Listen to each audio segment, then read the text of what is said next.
Welcome dear students to the channel curious mind physics. और आज हम एक क्वेश्चन सोल्व करेंगे जो कि आपकी एनसीईआरटी क्लास 9th का क्वेश्चन नंबर 3 है, मोशन चैप्टर का। अब ये एवरेज स्पीड पे बेस्ड होता है, बट बच्चे इसमें मिस्टेक करते हैं कि वो डायरेक्ट इसको सॉल्व कर देते हैं। तो पहले क्वेश्चन को समझना है, फिर उसको सॉल्व करेंगे। तो इसी क्वेश्चन में मैं एवरेज स्पीड का डेरिवेशन भी कर दूंगा ताकि आपको न्यूमेरिकल और डेरिवेशन दोनों क्लियर हो जाए। तो आइए पहले क्वेश्चन को पढ़ लेते हैं। अब्दुल ड्राइविंग के दौरान computes the average speed for his trip to be 20 kilometer per hour.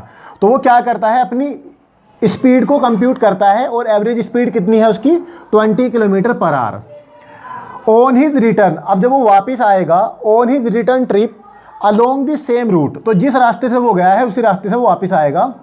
There is a less traffic. अब देखो सिंपल सी बात है, अगर ट्रैफिक लेस होगा, कम होगा, तो क्या होगा, वो थोड़ा फास्ट चलेगा। अब जब वो फास्ट चलेगा तो क्या देखता है, there is a less traffic and the average speed is 30 kilometer पर आवर।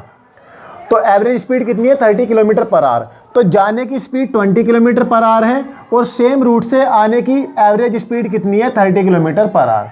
तो क्वेश्चन में पूछा है what is the average speed for Abdul trip. Trip का मतलब जाएगा भी और वापस आएगा भी। तो आप यहाँ पे देख सकते हैं एवरेज स्पीड गिवन है जाने की, एवरेज स्पीड गिवन है आने की, और एवरेज देकर ही एवरेज पूछ रहा है। अब हम यहाँ पे क्या मिस्टेक करते हैं, सबसे पहली मिस्टेक हम यही कर देते हैं कि एवरेज निकालना हम जानते हैं कि दो नंबर हैं, तो हम क्या करेंगे, 20 + 30 डिवाइड बाई 2 कर देंगे और हमें कितना मिल जाएगा, इट विल बी 50/2, और हम कह देंगे 25 किलोमीटर पर आवर। ऐसा करने से आपका क्वेश्चन हो जाएगा रॉन्ग, और ऑप्शन में ये क्वेश्चन का आंसर होता है बट क्वेश्चन हो जाएगा रॉन्ग। तो पहले गिवन वैल्यूज हम लिख लेते हैं कि क्या क्या है। स्टॉप कर दो यहीं पे।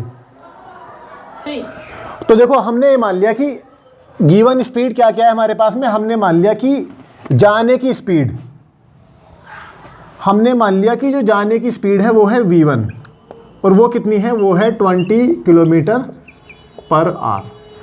और आने की स्पीड को हमने मान लिया v2, वो कितनी है, 30 किलोमीटर पर आवर। तो अब यहाँ पे देखो क्या क्या चीज़ें गिवन है।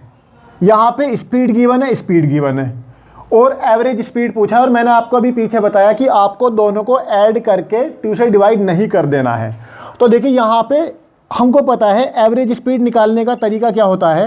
हमने पढ़ा है एवरेज स्पीड का फॉर्मूला होता है total distance upon total time, total distance upon total time. But we can see that distance is not given, time is not given, both the quantities are unknown to अस।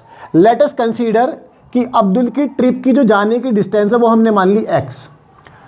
तो अगर जाने की x है तो आने की भी कितनी हो जाएगी, x। अब आप साफ साफ देख सकते हैं अगर x डिस्टेंस कवर करने में 20 किलोमीटर पर आवर की एवरेज स्पीड रही है, तो और आने की स्पीड 30 रही है, तो दोनों के टाइम अलग अलग होंगे। जाने का टाइम अलग होगा, आने का टाइम अलग होगा।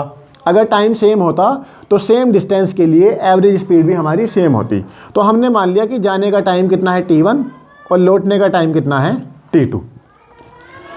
हमारे पास में नॉन क्वांटिटीज़ क्या क्या है, v1 और v2, और एवरेज स्पीड में आपको दिख रहा है डिस्टेंस और टाइम है। तो क्या करें इसके लिए, तो फॉर्मूला लगाते हैं v average equals to total distance कितनी हो जाएगी, टोटल डिस्टेंस हो जाएगी, जाने की डिस्टेंस x है और आने की डिस्टेंस भी कितनी है, x। टोटल टाइम का मतलब t1 + t2। अब आप सोचेंगे यार यहाँ पे तो ना v1 है ना v2 है, तो कोई बात नहीं, हम टाइम को एलिमिनेट कर देंगे। टाइम गिवन नहीं है, टाइम को लिख लेंगे किसके टर्म में, स्पीड और डिस्टेंस के टर्म में लिख लेंगे। हमको फॉर्मूला पता है, हमें फॉर्मूला पता है, v का फॉर्मूला होता है s/t। तो क्या मैं टाइम की जगह पे s/v लिख सकता हूँ, लिख सकता हूँ या नहीं। तो सिमिलरली मैं यहाँ पे t1 की जगह क्या सब्स्टिट्यूट कर सकता हूँ, t1 की जगह पे देखो टाइम का फॉर्मूला क्या होता है, डिस्टेंस अपॉन स्पीड। t1 के लिए डिस्टेंस कितना है, x। t1 टाइम की स्पीड कितनी है, v1। अभी हम v1 की वैल्यू बाद में रखेंगे, ठीक है।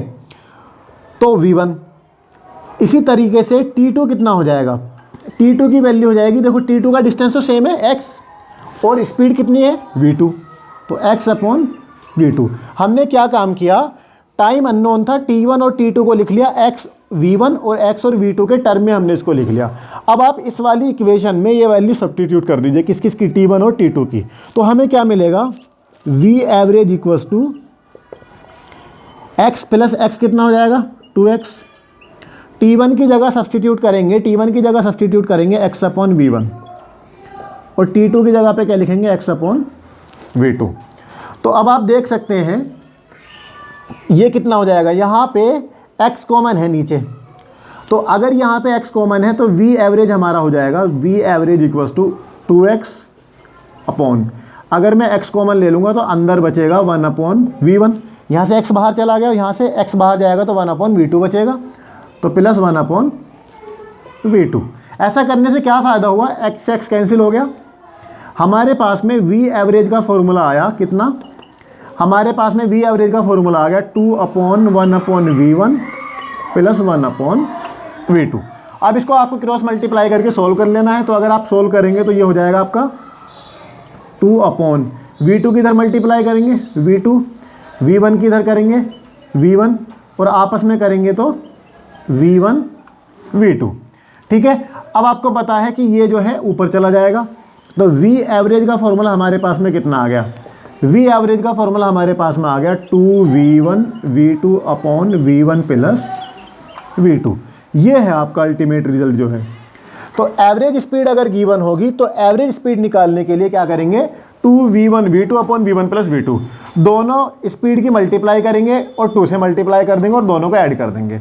Now we are in a condition to solve the given numerical. तो इसको सॉल्व करने के लिए आपको समझ में आ गया, total distance upon total time, जाने का डिस्टेंस x माना है, आने का x माना है, x plus x 2x, t1 और t2 को लिख लिया है डिस्टेंस और स्पीड के टर्म में, ठीक है। हमारे पास में अल्टीमेट फॉर्मूला आ गया 2v1 v2 upon v1 plus v2।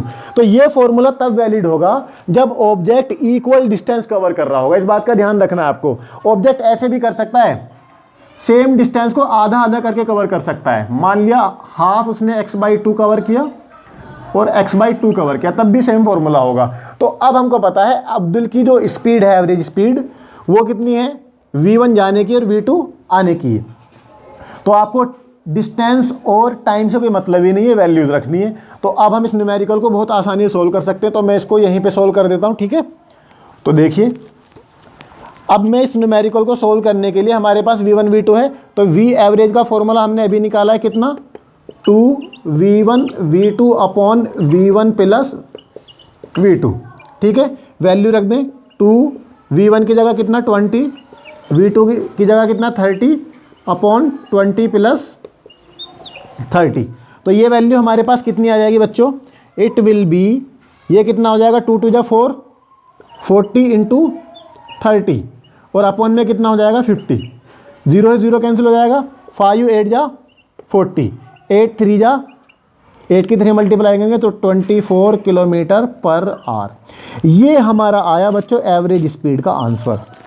तो ये जो है आपका 25, ऐसा नहीं करना था हमको, 20 प्लस 30 डिवाइड बाई 2, ये आपको नहीं करना। ऐसा करने से आपका आंसर कितना आएगा 25, दैट इज टोटली रॉन्ग। तो ये formula is valid only when object covers equal distance in unequal interval. तो एवरेज स्पीड गिवन होगी, एवरेज स्पीड निकालेंगे 2v1 v2 upon v1 plus v2। I hope आपको समझ आया होगा। If you have any doubt you can ask in the comment box. Thanks for watching.